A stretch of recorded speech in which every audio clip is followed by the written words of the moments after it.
আজ আমরা সাহস, ত্যাগ এবং পরিবেশগত সক্রিয়তার একটি অসাধারণ গল্প অমৃতা দেবী বিষ্ণোই আন্দোলন সম্পর্কে জানব। এই আন্দোলনটি কেবল মানুষ এবং প্রকৃতির মধ্যে গভীর সংযোগকেই তুলে ধরে না, বরং পরিবেশ রক্ষা করতে মানুষ কতটা গভীর ত্যাগ করতে পারে তার একটি অনুস্মারক হিসেবে কাজ করে। আন্দোলনের শুরু হয় 18 শতকে ভারতের রাজস্থানে। পরিবেশ সংরক্ষণে তাদের দৃঢ় প্রতিশ্রুতির জন্য পরিচিত বিষ্ণোই সম্প্রদায় দীর্ঘদিন ধরে প্রকৃতির প্রতি শ্রদ্ধাশীল। তাদের বিশ্বাস গুরু জাম্বেশ্বরের শিক্ষার মধ্যে নিহিত, যিনি পরিবেশের সাথে সামঞ্জস্যপূর্ণ জীবনযাপনের ওপর জোর দিয়েছিলেন। রাজস্থানের বিষ্ণোই সম্প্রদায়ের বিষ্ণোই শব্দটি বিশেষ তাৎপর্যপূর্ণ। এই শব্দটি দুটি পৃথক শব্দের সমন্বয়ে গঠিত। এর একটি হলো বিশ, যার অর্থ 20, এবং অন্যটি হলো নই, যার অর্থ 9। দুটি শব্দের সম্মিলিত অর্থ হলো 29 নীতি। আজ থেকে প্রায় 540 বছর আগে বিষ্ণোই সম্প্রদায়ের গুরু জাম্বেশ্বর 29টি নীতি তৈরি করেছিলেন। এর মধ্যে 8টি ছিল বৃক্ষ ও বন্যপ্রাণীর সংরক্ষণ সংক্রান্ত। এই আন্দোলনের কেন্দ্রবিন্দুতে ছিলেন অমৃতা দেবী, একজন সাহসী মহিলা যার কাজ আগামী প্রজন্মকে অনুপ্রাণিত করেছে এবং পরবর্তীতেও করবে। 1730 সালের সেপ্টেম্বর মাসে রাজস্থানের যোধপুর জেলার খেজারলি গ্রামে বিষ্ণোই মহিলা, শিশু, পুরুষ সহ অমৃতা দেবী এবং তার 3 কন্যা বৃক্ষচ্ছেদনের প্রতিবাদে আন্দোলন করে মৃত্যুবরণ করেন। যোধপুর শহরের দক্ষিণ পূর্বে প্রায় 26 কিলোমিটার দূরে অবস্থিত খেজারলি গ্রামে খেজুরি নামে এক প্রকার বৃক্ষজাতীয় উদ্ভিদ জন্মায়। বিষ্ণোই ধর্মমতে এই গাছগুলি কাটা বা এর ক্ষতি করা সম্পূর্ণ নিষিদ্ধ ছিল। জয়পুরের মহারাজা অভয় সিং নতুন প্রাসাদ নির্মাণের জন্য ওই গাছগুলি কাটার আদেশ দেন। রাজার নির্দেশে রাজকর্মচারীরা গাছ কাটতে গেলে অমৃতা দেবীর নেতৃত্বে তার 3 কন্যাসহ 363 জন বিষ্ণোই সম্প্রদায়ের মানুষ গাছগুলিকে জড়িয়ে ধরে গাছ কাটতে বাধা দেয়।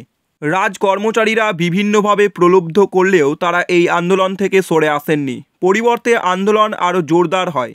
শেষ পর্যন্ত রাজকর্মচারীরা নির্মমভাবে অমৃতা দেবী, তার 3 কন্যাসহ বিষ্ণোই সম্প্রদায়ের 363 জন মানুষকে হত্যা করে। এই খবর রাজার কাছে পৌঁছালে তিনি গাছ কাটা বন্ধ করার নির্দেশ দেন। রাজা এই ঘটনায় অনুতপ্ত হন এবং বিষ্ণোই গ্রামগুলিতে গাছ ও পশু হত্যা নিষিদ্ধ করেন।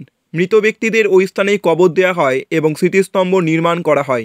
নিঃস্বার্থতার এই কাজটি কেবল অনেক গাছকে বাঁচায়নি, বরং একটি আন্দোলনের জন্ম দিয়েছিল যা ভারত এবং ভারতের বাইরের বিভিন্ন পরিবেশগত আন্দোলনকে আজও অনুপ্রাণিত করে চলেছে। অমৃতা দেবী এবং তার সম্প্রদায় যে আত্মত্যাগ করেছে তা পরিবেশগত সক্রিয়তার প্রতীক হয়ে উঠেছে। অমৃতা দেবী বিষ্ণোই আন্দোলন ভারতে ভবিষ্যৎ পরিবেশগত আন্দোলনের ভিত্তি স্থাপন করেছিল। এটি প্রকৃতির সুরক্ষা এবং ইন্ডিজিনাস কমিউনিটির অধিকারকে সম্মান করার গুরুত্ব তুলে ধরে। 1986 সালে এই লেগেসি দ্বারা অনুপ্রাণিত হয়ে ভারত সরকার বন সংরক্ষণ আইন তৈরি করে, যার লক্ষ্য ছিল বন রক্ষা করা এবং ডিফরেস্টেশন নিয়ন্ত্রণ করা। এই আন্দোলনের গুরুত্ব বৃদ্ধিতে রাজস্থান এবং মধ্যপ্রদেশ সরকার রাজ্য স্তরে অমৃতা দেবী বিষ্ণোই স্মৃতি পুরস্কার চালু করেন, যার আর্থিক মূল্য ছিল 25,000 টাকা।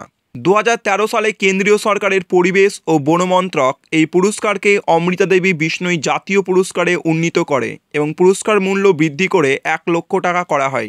বর্তমানে ভারত সরকার এই আন্দোলনের স্মরণে Amrita Devi Bishnoi wild life protection award চালু করেন। পরিবেশ রক্ষায় গুরুত্বপূর্ণ ভূমিকা গ্রহণকারী ব্যক্তি বা প্রতিষ্ঠানকে এই পুরস্কার প্রদান করা হয়।